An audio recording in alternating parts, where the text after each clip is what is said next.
Viens, Esprit Saint, viens en nos cœurs. Doux Esprit Saint, enflamme-les. Viens, Esprit Saint, viens en nos cœurs. Doux Esprit Saint, enflamme-les. Alors, on poursuit ce petit partage sur mon héritage spirituel personnel. Donc, nous sommes lancés sur un chemin de sainteté. Nous avons vu que la sainteté, c'est une ressemblance divine, en particulier une ressemblance avec Jésus, et que cette sainteté est aussi une mise à part, une mise à l'écart. Dieu nous invite à sortir de notre vie ordinaire et il veut nous entraîner du côté de sa vie extraordinaire, sa vie surnaturelle. Alors, ce que je vous propose aujourd'hui, c'est qu'on s'arrête un peu à considérer qui est cet être humain appelé à la ressemblance divine, de quoi il est constitué.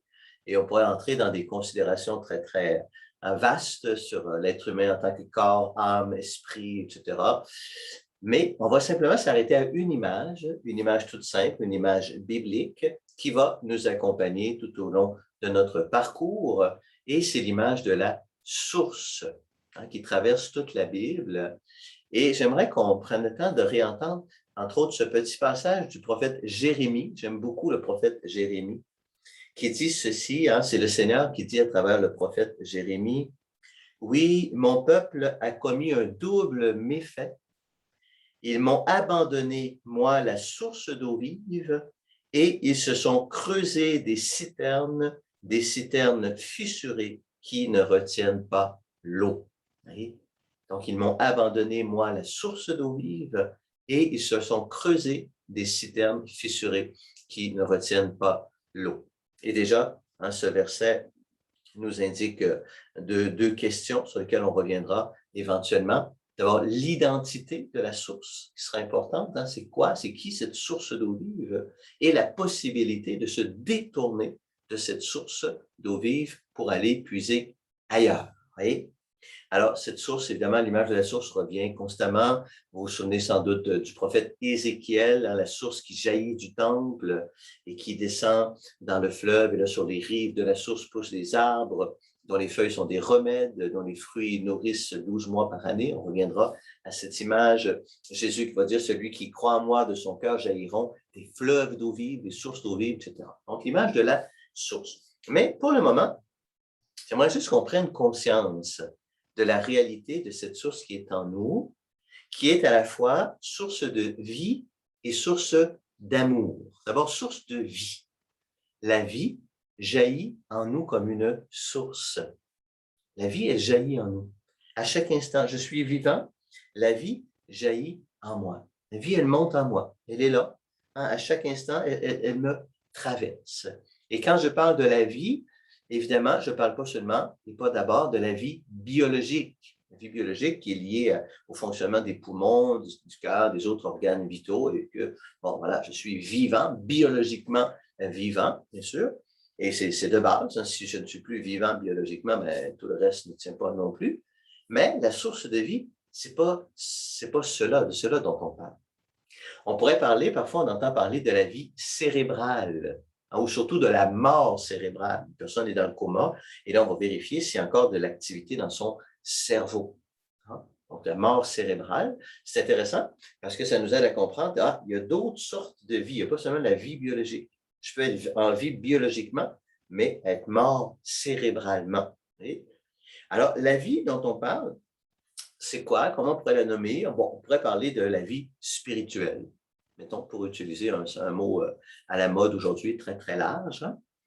C'est cette vie dont on parle quand une personne va dire j'ai la mort dans l'âme. J'ai la mort dans l'âme. Je suis vivant biologiquement, je suis vivant cérébralement, mais j'ai la mort dans l'âme.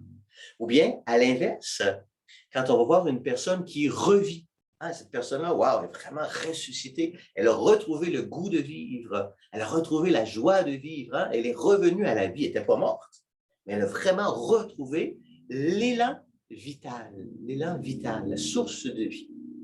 Donc, vous voyez, Il y a une vie en nous qui n'est pas la vie biologique, qui n'est pas la vie. C'est quoi la vie? Et Saint Paul va dire ça aussi dans ses lettres. Il va dire, par exemple, vous étiez morts à cause de vos péchés, mais le Christ vous a fait revivre. Vous étiez morts. Vous n'étiez pas mort biologiquement, vous étiez des morts et le Christ vous a fait revivre. Donc, c'est de cette vie-là dont on parle. Il y a une source de vie en nous et cette source de vie, elle peut ne plus couler. On peut être mort et elle peut revivre.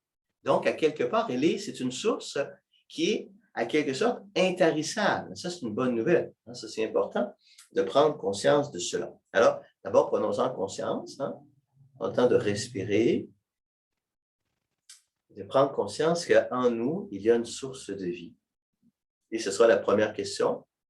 Quand tu prends le temps de respirer, comment se porte en toi la source de vie? Est-ce que tu sens que tu es vivant? Vivant de cette vie, de cet élan vital, de cette joie de vivre, une vie qui circule en toi. Et cette source de vie, elle est en même temps une source d'amour. On pourrait dire qu'il y a aussi une source d'amour, mais en réalité, on s'aperçoit que c'est la même chose. La source de vie et la source d'amour, c'est la même chose. Parce que pour un être humain, vivre, c'est aimer. C'est ça. On est en vie dans la mesure où on arrive à aimer, où on se sent aimé. Quand on n'aime plus, à quelque part, on est mort. C'est pour ça que la peine d'amour, c'est la vie, parce que c'est comme une mort. C'est comme j'avais trouvé la vie à travers l'amour, et là, je perds cet amour, donc je suis comme mort. Mais c'est lié, la vie et l'amour.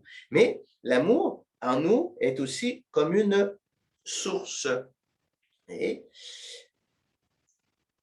Et ça veut dire, si l'amour en nous est comme une source, elle jaillit de nous, elle jaillit en nous, ça veut dire qu'elle n'est pas de nous. L'amour jaillit en nous, passe en nous, mais il n'est pas de nous. On peut aller y puiser, mais on ne peut pas l'inventer.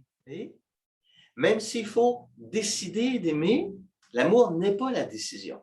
Regardez, qu'est-ce qui se passe? Mettons, on est face à une personne qu'on a de la difficulté à aimer.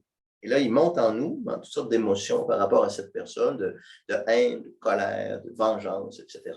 Bon, des mouvements intérieurs qui montent en nous. Et là, on peut décider d'obéir à ces mouvements intérieurs et d'entrer dans notre colère et décider de se venger, décider de rompre avec cette personne, de haïr cette personne, etc. On peut obéir à ces mouvements intérieurs ou on peut aller puiser ailleurs.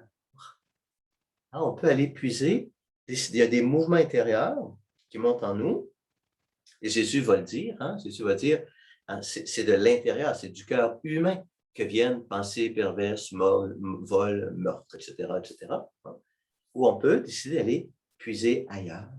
Il y a une source d'amour en nous qui est toujours là et à laquelle on peut toujours aller puiser. Alors, comment se fait-il que cette source de vie et cette source d'amour, parfois, ne circulent plus? Comment se fait-il qu'on peut en venir à être mort, être des morts intérieures, ou être plus ou moins vivants? Et c'est ça qu'on regardera dans les prochains enseignements, mais pour aujourd'hui, j'invite simplement donc à vous arrêter et à prendre conscience de la réalité de la source intérieure et de l'état de votre source intérieure. Donc, je m'arrête. Comment va la source de vie en moi? Et quand je pense à des personnes, comment se porte la source d'amour en moi? Comment cet amour coule librement en pensant à des personnes, le mouvement d'amour envers des personnes. Voilà. Donc, prenez le temps de vous y arrêter, de prendre quelques notes, de les partager entre vous. Et moi, je vous accompagne, bien sûr, de ma bénédiction, au nom du Père, du Fils et du Saint-Esprit. Amen.